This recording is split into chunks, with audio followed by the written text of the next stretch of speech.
What's up, Tweener heads? Welcome back to another video, and today we are not in our usual setup because, as you know, and if you've been following, we've been traveling Europe a lot to bring you the best of behind the scenes of some of these tournaments that we've been going to, especially on the clay court swing. So we've been to Stuttgart, we've been to Munich, we are going to a Rome Challenger this week, and then we are going to the Internazionale tournament next week. We have 3 days worth of tickets, I believe. 3 sessions worth. And we have Sunday, Monday, night and evening. So stay tuned for that. But welcome. Today's a bit of a different one. We are going to be talking about Alexander Zverev because the guy's been slipping. The guy's been really slipping. What the? Sorry, I'm doing laundry. This is my Airbnb, so I'm trying to get as much laundry as I can done. Alexander Zverev has been slipping a little bit, and people have been trying to figure out why for the last couple days. And it just, in a recent article after his match, he lost to Cristian Garin, who won the men's clay court in Houston earlier this year that I was at, and then he won this tournament in Munich. So I'm not terribly surprised that Zverev lost. Garin's been having a great season so far, but Zverev says everything is going the wrong way for him, so I'm trying to figure out why that's happening.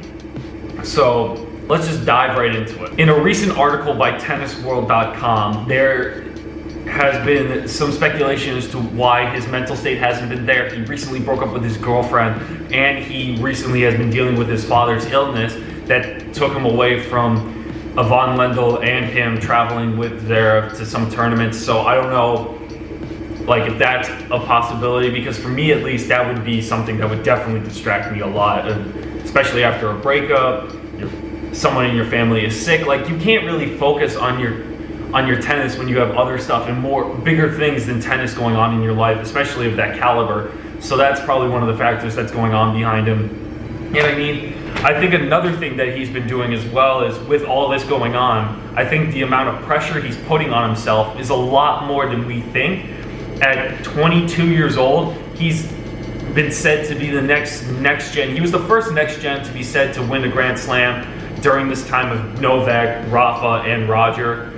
And I think he's taking that to heart a little bit too seriously, because the guy is so talented and he's so, what's the word I'm looking for here? He's so well-rounded as a player that he has the ability to win a slam. I don't think he has to win it just yet. I think the amount of pressure that's put on him to win a Grand Slam is a lot, because we're waiting for that next generation of players to come, maybe during this era of Novak, Roger, and Rafa. But that's hard to do when all these guys are still winning everything, basically.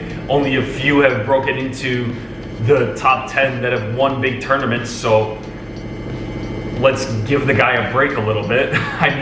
When it comes to that kind of stuff, you really have to think about, you have to relax. You have to not realize that you have this ability and you have to believe in yourself, but you can't put that much pressure on you, because otherwise you're just going to be too focused on winning and too focused on the wrong things that are going to help you progress when it comes to winning a major at that age. I think, especially as a German, Boris Becker won Wimbledon when he was 16. Roger Federer won his first title in his early 20s.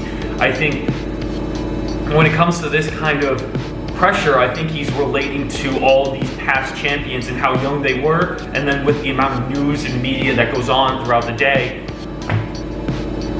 it's hard to focus on yourself when you have this much going on. Now, whether or not he can overcome this pressure and overcome this block of his, I hope he does. There's a lot more left in the season to play, so hopefully he can do that. But the next thing I want to talk about is the numbers. The numbers, if we look at his 2018 versus 2019, he actually did better in the Australian Open this year.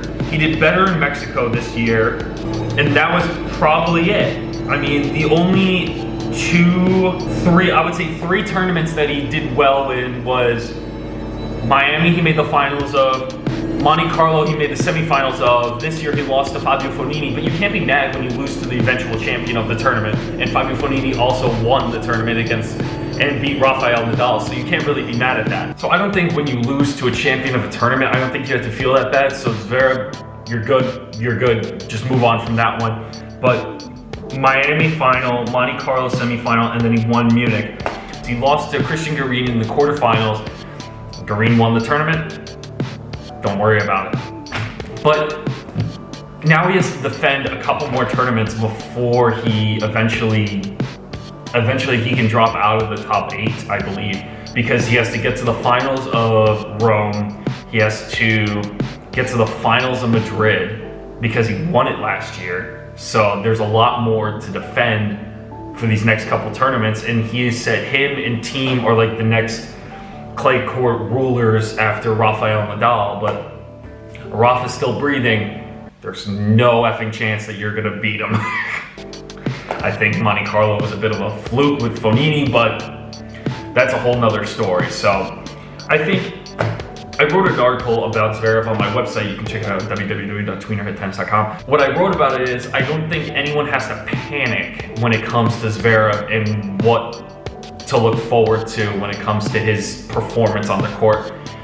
I don't think you have to panic about him, but I also don't think you have to panic about him yet.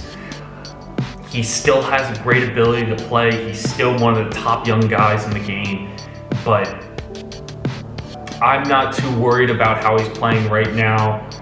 I'm not too worried about how he's gonna play this season. This season, I think he has to overcome some struggles mentally and some outside distractions maybe, but this will be the first, I think, test for him to see how consistent he can be within his game and how consistent he can be over a longer period of time. So let's see how this turns out for him. I would love to hear from you guys how he's gonna finish at the end of the year. So make sure you comment down below, where do you think Alexander Zverev is gonna rank by the end of 2019? So I'd love to hear from you guys as well.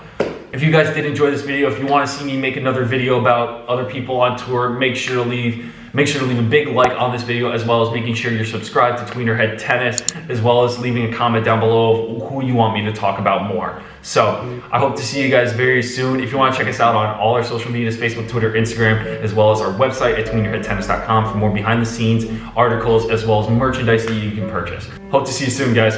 Thanks.